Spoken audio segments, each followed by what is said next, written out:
Hello, Duelists, it's Tom Box here. Welcome to MST.TV's Top Tier Timeline, our annual segment where we cover the top tier decks of the year 2017. So previously, I've already done this before. If you don't know about our top tier timeline content, check out the very first one that covers the beginning of Yu-Gi-Oh! Pre-Synchro era on Galactic Gods channel. It was uploaded there as a guest upload, and then part 2 is from the Synchro era all the way to the Xyz and I think Pendulum era, and then I have the past 2 years uploaded here as well, so you can check out those if you want to learn the whole history of the top tier of Yu-Gi-Oh!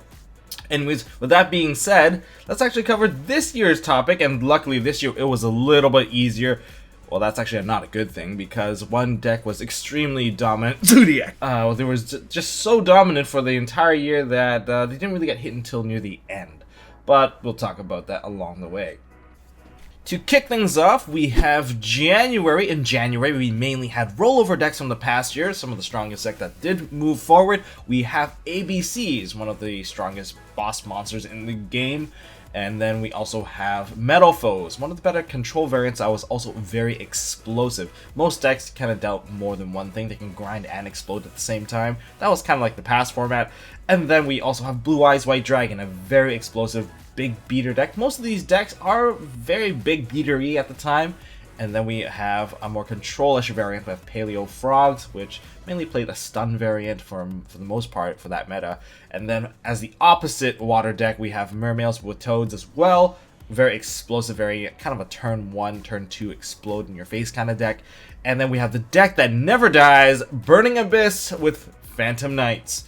Yeah, so, and also known as PK Fire. I guess you guys don't really like that name. So we'll just move on from there, and we're not going to really see anything new until February, where everything changed. Everything changed when the Fire Nation attacked. Or, well, when the Zodiac attacked. Now, in February, everything changed, especially with the release of Raging Tempest. I personally bought a case of this stuff because I knew how good this stuff was going to be, except that my case was absolute trash. Introducing Zodiac, this nasty little archetype right here. Well, let's just say it changed the game. In fact, the whole year of 2017 was revolved around engine, and Zodiac was a tier 0 engine. It was making every deck better simply just by having it in there. And aside from the pure variant, there were multiple variants of this deck. We had the pure variant, we have the Metaphor variant for those who were a little bit more budget because they couldn't afford Zodiac Barrage, which were at the time like $100+ per copy. And the deck basically on release had already 3 secret rares that you have to run 3 of for each copy, making it a 9 secret rare deck right from the release. That was insane. So there was that variant, and then there was also the Kaiju variant, a much more explosive variant that focused around the OTK, maining Kaijus and Kaiju Slumber. Now, the whole thing about the Zodiac deck, it was the engine itself provided you with massive pluses and the ability to toolbox into handling most boards, from direct attacking to clearing monsters by banishing them via attacking or piercing them. And along the way, this is a 1-card Xyz deck, which was unprecedented before, where you just stack one monster on top of each other, which kind of defeats the whole purpose of the Xyz mechanic. But this was the, I guess, the final Xyz deck of, well, the Xyz era or the Pendulum era, whatever you want to call it. It was really nasty, and you're going to see a lot more variants to come. But the very first variant with the Triple Rat, these were the variants that were available. One was more controlling, one was a bit more budget but offered a bit more flexibility, and one was extremely explosive, offering you an OTK with 2 cards. And most of these pluses combo, they're just a 1-card kind of deal. So it's a 1-card plus 4 or 5, and that was pretty nasty already. Oh, did I forget to mention that the deck also ran Speedroid Terratops to fetch out MX Saber Invoker to summon out a Zodiac monster without even using the first normal summon? That's how many special summons that this deck can offer. Well, aside from this deck, like, dominating at least like 90% of most tournaments, we also have Infernoids that were introduced. Infernoids, why did they come back? Because Grass Looks Greener was introduced into the game as well. That's also a secret rare, making 60-card variants, mill decks, a thing. And that was absolutely nuts, because if you couldn't stop the mill of this card, you were going to get punished by the sheer amount of resources that they have available. From the Decatrons and the Void Feast as well. Void Feast also made the deck very, very strong. But the funny enough thing was that people also shoved Zodiac in there just to make it even better, because most of the stuff in the deck was already special summon base, giving ourselves a bit of a normal summon engine to start off with Zodiac and also finish on top with the Infernoids. definitely made it very difficult for anyone to play at this point. So it kind of felt die rolly. If you couldn't stop it, you didn't have the Lancia, you didn't have the DDG, the different dimension ground, you were going to be stuck against these decks, and it was pretty hard. I remember at YCS Seattle, that's what it felt like. Now, aside from those decks, there's one deck that can't shove Zodiac in there, and that would be Wind Witches. Wind Witches was like completely overshadowed, and it was like an archetype that no one really cared about at the time, because they're all ultra rares, they're all very pretty, and they are one card Crystal Wing. That's what made their signature, I guess, summon or summon play. That deck completely overshadowed by Zodiac due to the fact that Zodiac can just make a huge advantage and then not let you get that setup. Of course, die rolling was a huge part of the game. Going first gave you a massive advantage, and Max C was the most dominant hand trap at the time. You Max C your opponent, they're gonna be like stuck, and you basically got yourself a nice turn skip. So near the end of February, we received a new set, a premium set or subset as I like to call it, of Fusion Enforcers, and that introduced a new archetype and supported some of the old ones. Sadly, we didn't really see any sort of topping data for them, well, mainly because they were released so late into February. So I guess we'll move forward to March, and March is actually a pretty important month for this year. So with the introduction of Fusion Enforcers, we received a new archetype and engine known as the Invoked engine. This engine is a fusion-based engine that uses Alistair as a one-card kickoff for the entire engine and can begin to grind. It can search the fusion spell, and it can also, well, recycle the fusion spell all in one after you use it. So all in all, he's a very good monster to kind of kick things off and very easy to play it as well. Now, the monsters that you fuse with are dependent on the attribute. You have your light boss monster. If you fuse Alistair plus a light, you get Mechaba, which is a walking ultimate providence that banishes instead of destroy. So that's also a very nice touch, and he is the main monster that everyone wants. So light support can definitely synergize very well, especially with Alistair. And then we have Wind, which is Raijin, which is Walking Book of Moon, and then we also have Purgatrio, which could suddenly OTK you. As for the other attributes, they're just toolbox and tech. One thing neat about this deck is that the fusion spell of Invocation can use your opponent's graveyard and banish their resource as the fusion material, so that kind of gave you additional flexibility of what you can actually do. With Megalonica, you can suddenly get a 3k push, and maybe that's an OTK right there. Now, as for decks introduced due to the Invoked engine, we have Invoked Zoo. That was kind of the first one that was kind of put in there, because OCG played it like that as well, and it kind of just moved over to TCG for a bit. People are just experimenting, just trying out different archetypes. Now, about this engine is that it was kind of interesting to add it in the Photon Thrashers for additional special summons of light monsters, because they want to overlay with them into making a Broad Bowl, and using a Broad Bowl to search the Zodiac engine and finishing off with a Dryden. An Invocation can fuse from the graveyard, so you would take your Alistair and your Photon Thrasher, and those would be your Light and your Alistair to make a Mechaba, so you have both Dryden and Mechaba, and basically every other card still available to you. So that was actually a pretty nasty play for that deck. Another light-based Invoked deck that was introduced would be Invoked Blue Eyes. For the Blue Eyes fan, they definitely saw an opportunity to put Invoked in there so they can have access to Mechaba, and makes their play a little bit easier, especially when going first. Although they were already pretty strong, but again, they're completely overshadowed by Zodiac. And then another variant of Invoked that doesn't use Zodiac at all, which would be Invoked Wind Witch Artifact. Using the artifact as light targets, Wind Witches as, well, wind targets for Raijin, there was a lot of options, especially when it can still summon out Crystal Wing Synchro Dragon, which is still a very powerful monster. That deck has a bigger range of monsters that it can summon, so it was, all in all, I think it was a much more fun variant, and stronger too, because Artifact Scythe was definitely gaining a lot of popularity and momentum due to the fact that it shut down the extra deck, and a Zodiac deck without an extra deck is pretty garbage. That's just a fact. Now, in terms of other decks that also made it to the top list during this time in March, we had Fluffles. Fluffles made an impact of some sort because of Fusion Enforcers releasing the other half of the Frightfur engine. So the fusions are definitely getting better. We also get better Fluffles as well, with Penguin and everything, and fusing them together, you get Kraken. Kraken was able to remove monsters off the field pretty easily and can double attack. And then I actually have to talk about Cardians, because Cardians actually made a top in regionals, a couple of them actually. So Cardians, if you don't know what they do, I personally don't know what they do, but I'll just know that when I played against them before online, they can OTK you out of nowhere just from using cards in the hand. They will combo and combo and combo and combo and combo, and then all of a sudden you're dead. If you guys know what Cardians do, leave it down in the comment section below, please, because I'm just basing this off of data at this point. So near the end of March 31st, our ban list finally kicked in. See the red date here?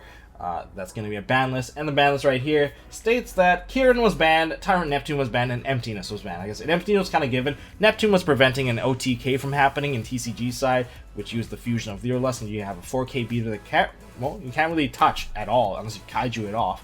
And then Kieran's finally gone because Kieran's unfair advantage, I guess. I don't know why you guys took away Kieran. This is much worse monster, but I guess the 2000 body kind of made it a bit annoying. And the recycling factor of him, I think he can come back now, especially with Master Rule 4 anyway.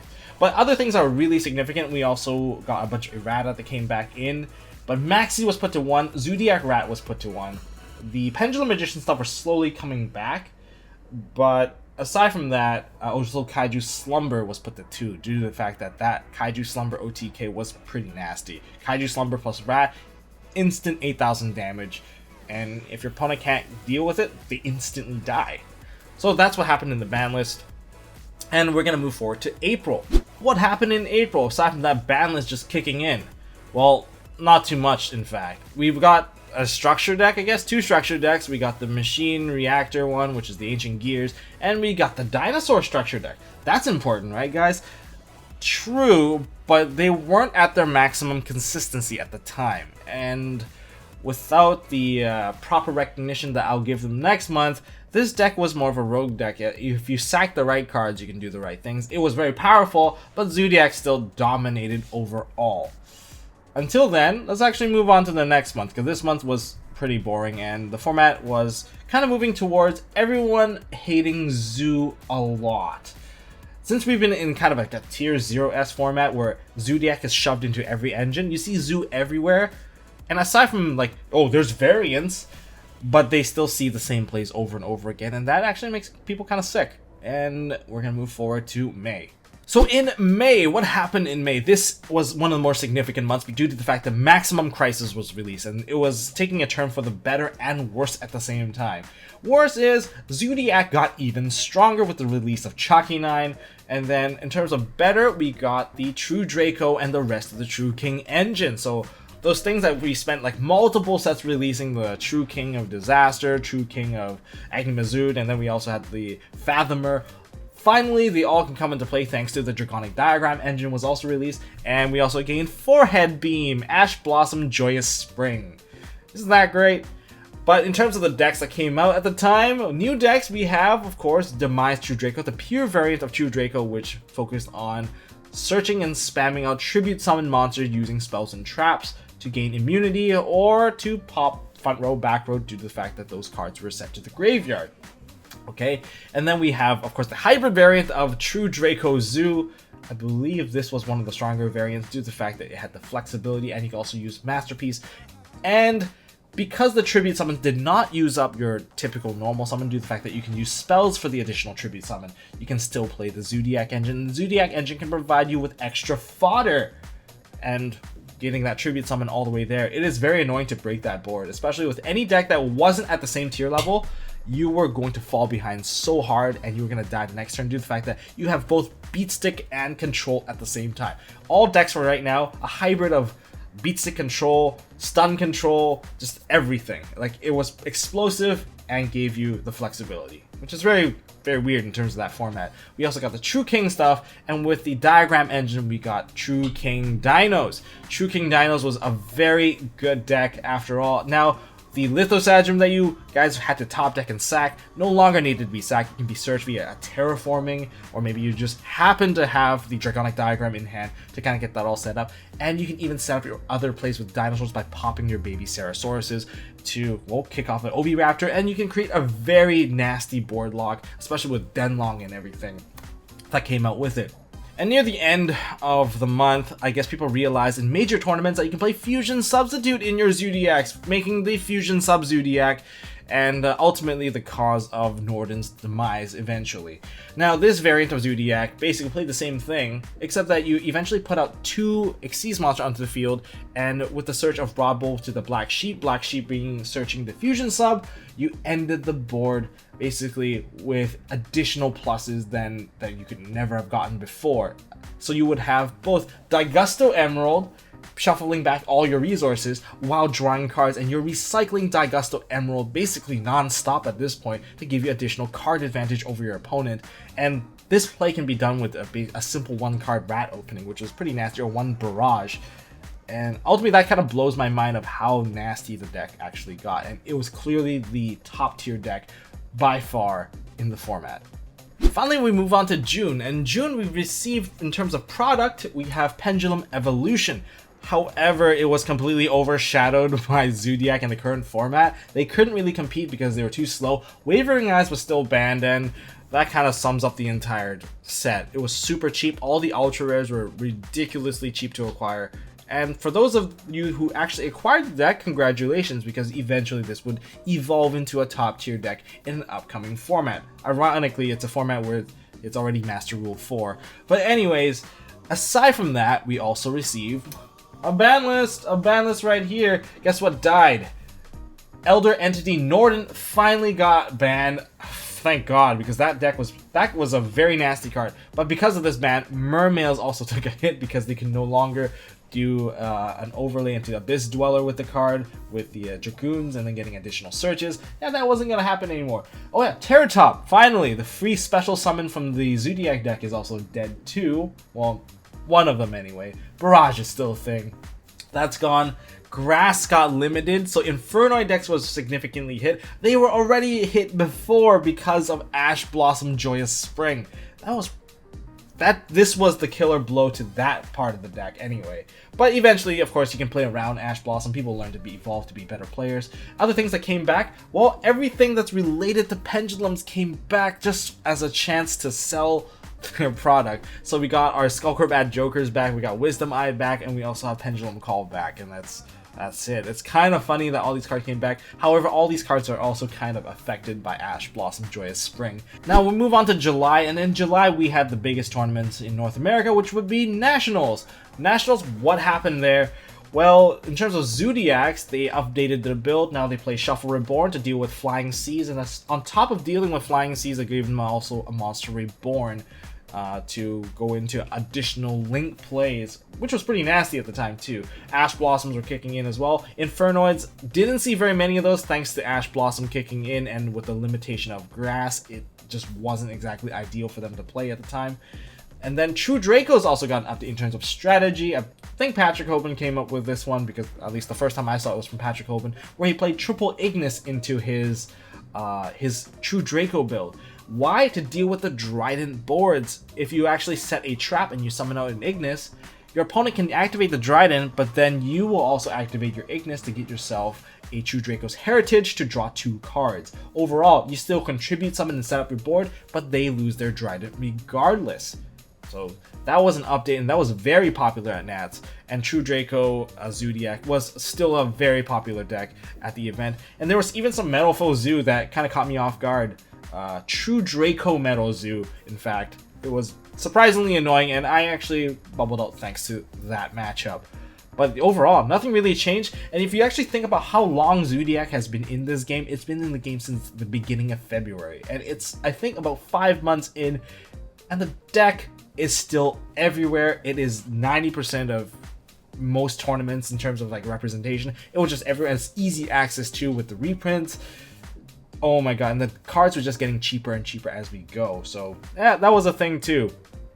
But okay, we can move on from July. And actually, July, one more big thing in July, and that was the Master Rule change with the release of the Link Strike Structure deck, which did slow down the game a little bit because we didn't have a lot of link options at the time. So in terms of slowing the game down with links, that was still true at the beginning because the game was a little slower until Code of the Duelist came out and ruined everything with Firewall Dragon. Now we move on to August, and in August, guess what we got? We got Code of the Duelist, but before we talk about that, we have to talk about Worlds since we can't play Code of the Duelist cards in that event.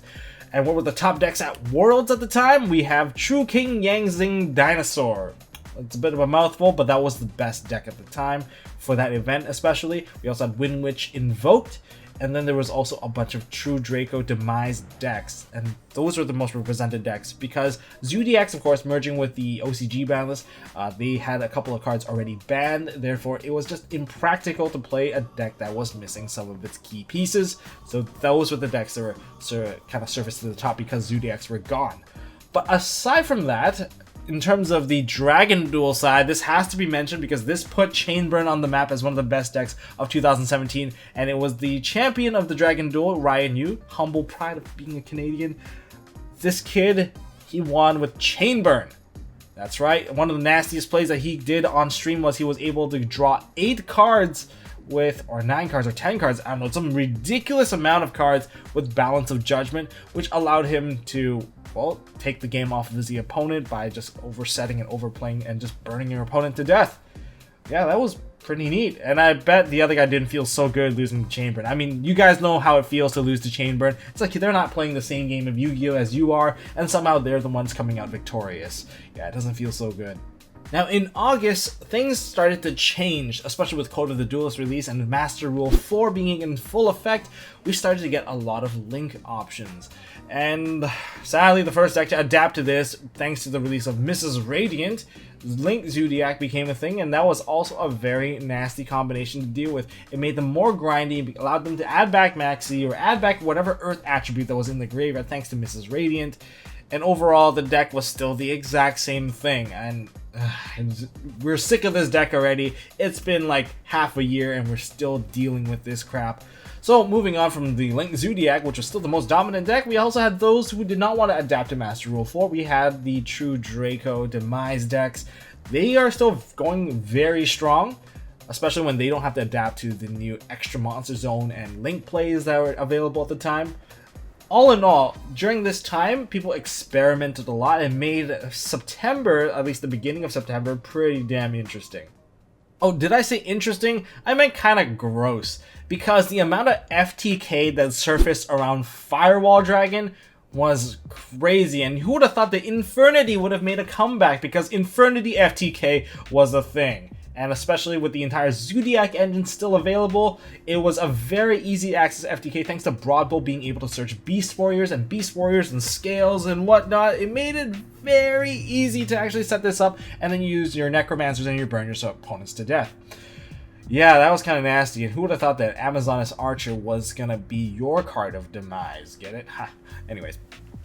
So there was that. Another FTK based deck. We had Trickstars with the whole Dark Room of Nightmare combo, where basically you just die from drawing too many cards as you burn, well, 8,000 life thanks to them setting up. Of course, the deck wasn't as consistent as a regular Trickstar build, and it was pretty easy to counter if you knew what you were doing. But at the time, it was new, it was fresh, it was an FTK, and it was also another deck that was super annoying to play at locals. And another FTK deck was the Grand Soil FTKs, whether or not you're bouncing your opponent's entire board or you're just burning them to death with Gaga Cowboy, using Grand Soil and Dinosaurs, or whatever engine that you choose to put the Grand Soil into full effect. You basically use Grand Soil and you're able to get a 2-summon spam onto the board, and using Firewall to bounce stuff back, the Grand Soil goes back to your hand, and then you resummon the Grand Soil, and then you just perform just the same link plays over and over again to get that one Xyz monster, which is Gaga Cowboy, and you burn your opponent to death. That was another deck in September, so September was full of this stuff. You know, I'm actually going to give an honorable mention to World Chalice, because World Chalice was the first link-based archetype. Sadly, it ran a lot of vanilla-based monsters, but you can still do some pretty good plays with it. But Zodiacs was just too dominant, and even True Dracos proved to be too much for them at the time. Yeah, so that was a bit unfortunate. But they do deserve an honorable mention because the deck can also set up an extra link, so that it basically shuts your opponent down from playing any sort of extra deck monsters. And the September ban list kicked in, I guess, more than halfway through the month. We got the ban list, and this ban list was huge. I mean, 2 pages huge. What did we lose here? Well, let's take a look. Daigusto Emerald's recycling ability is now gone. Denlong is gone, so the 4-card negation from Dinosaurs is also not available to us. They also hit off Dynamite Knight. See, this is when we start to notice something about what Konami was doing in terms of ban listing. They are going for the full format change. They know that we were stuck in the Zodiac format for far too long, and they decide to kill it. They like completely killed it with Broadbow and Dryden both banned. And with Brawl Ball and Dragon both banned, like people are like, oh, we can still play Zodiac as an engine, but no, you can't, because you need to put a Zodiac monster into the graveyard before you can actually get anything else started, and only Broad Bull and Dryden were capable of doing that. See, it wasn't available anymore, and they kept Grand Soil because Grand Soil loops are pretty nasty. They killed off Lithosagem. They're killing off some of the biggest pieces in the card. Luckily, they're not the high rarity cards except for Zodiacs, but think about the lifespan of Zodiac. They've existed for over maybe about 7 months by now. Finally getting a ban. I think it's well deserved at this point. But they also decide to kill off the deck even further. But one of the key things that came back was Wavering Eyes. And because of the comeback of Wavering Eyes, we got Pendulum Magicians as our top tier deck. And even though we are in Master Rule 4, the deck did not rely on Pendulum Summoning from the extra deck, but rather Pendulum Summoning from the hand. Therefore, the Master Rule 4 did not affect it as much as we thought. And it can make Synchro plays, it can make Xyz plays, it can even make Link plays if it really needed to. Overall, that deck had a lot of control and easy setup, and the consistency was off the charts thanks to cards like Duelist Alliance. Everything that they had is now at 3. They're unhindered, and therefore they became the strongest deck. Another deck that kind of made a comeback thanks to the Banlist was ABCs. The competition between ABCs and Pendulum Magicians was quite real, although ABC is definitely the weaker deck of the two. But nonetheless, ABC was also a deck that made a bit of a comeback. And we'll be seeing more of ABCs, but sadly, in October, guess what happened? Circuit Break happened. Circuit Break gave us a ton of good cards too, but then most of the set was kind of meh, not very good, but we did get evenly matched. We got Spirals, we got Borolo Dragon, we got Akashic Magician. Overall, the set's high tier stuff wasn't too bad, but the low tier stuff was kind of meh, and the regular archetype introduced, which was the Altergeist, not very good at the moment. Maybe they will see significant upgrades later on, since they are character decks after all. But Double Helix single-handedly made Spirals the top deck, taking over 97% of top spots of any tournament, which was nasty due to the fact that you're able to abuse Master Plan now. Quick Fix and most of the cards are not hard once per turn. It gave you a significant advantage from 2 card openings that could result in unbreakable boards. The original variant was you didn't have the Tri-Gate Wizard at the time, but even without the Tri-Gate Wizard, you can set up some pretty nasty stuff with an unkillable sleeper, untargetable. The sheer amount of protection of that sleeper means the sleeper can pop 2 of your cards for free every turn, unless you can answer it. But if you can answer that, you haven't answered the Firewall Dragon, the Decode Talker. All the other cards are still in the way, putting you at a huge disadvantage just from the very first turn. Luckily, come November, we get ourselves an emergency ban list. To you guys, it might not be a ban, but to me it is. I don't think Konami will ever use the term emergency ban list anymore. They're just going to give us a list. Just because the term is kind of weird. It kind of sounds like they messed up. But when they just give us a list, it's like, oh, they planned it anyway. But regardless, this list came out like a month and a half later after the September one. September was actually mid-September. Now this November list, all it did was nerf Spirals completely. With the Quick Fix going to 1, the drone going to 1, made them a lot more fragile.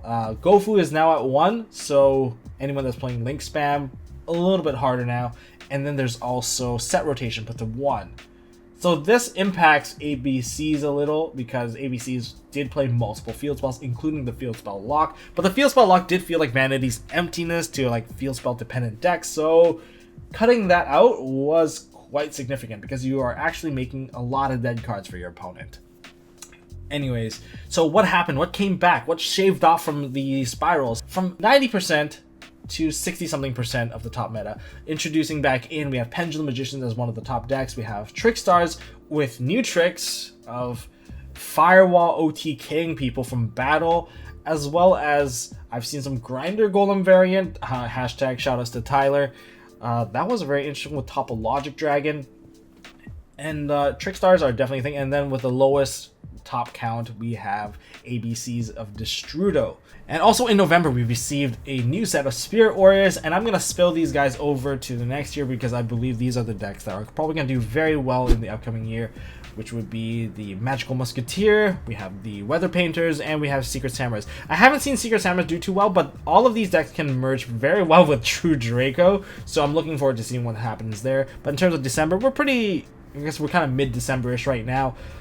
overall, it's still Spiral dominant, and whatever that kind of spilled over from November is still here. But I'm hoping that these new decks start to take a stand. Maybe we'll see some nice True Draco action from True Draco Weathers and True Draco Magic Bullets or Magical Musketeer. And that kind of sums it up for this year. I don't think there's any other new product coming out at the time. But hey, that's all I got for the top tier timeline. Did I miss any deck that you guys played? Probably, because this is a lot of decks, and I've been keeping track of most of these tournament data, month after month, to create this segment for you guys. Yeah, don't do it all at once at the end. That'd be crazy. But all in all, thank you guys for watching. Hopefully you guys had a good 2017, and this marks the top tier timeline of 2017. Of course, I'm going to try and do a 2018 as well once that happens, and you guys can stay tuned, stay subscribed for that as well. And if I missed any decks, leave it down in the comment section below. If you guys enjoyed this video and this whole summary, hit me up with a thumbs up. If you guys enjoyed this whole layout and whatnot, enjoy seeing me talk about this stuff, hit me up with the subscribe button, and also check out MST.TV, my other channel. I really want to upload all of the vlogs I recorded, but this channel's taking a toll on me right now, so I really appreciate that. If you guys want a t-shirt from me for, it's Christmas, you guys want a new t-shirt, and you want to annoy your friends, you can get the MST Negate shirt that is available on my Design by Human page. And as always, don't forget to hold on to your MST.TV. Hey guys, thanks for watching. If you like this video, please drop us a like so we know we are doing a good job, and you can also subscribe to MST.TV for more fantastic videos by clicking on the button on the left. Don't forget to check out our partners at Imperium Duelist. They make really high quality mats, including some of my own limited edition release stuff. And if you want to check out one of our past videos, click here on the right. As always, don't forget to hold on to your MST.TV, and I'll see you next time.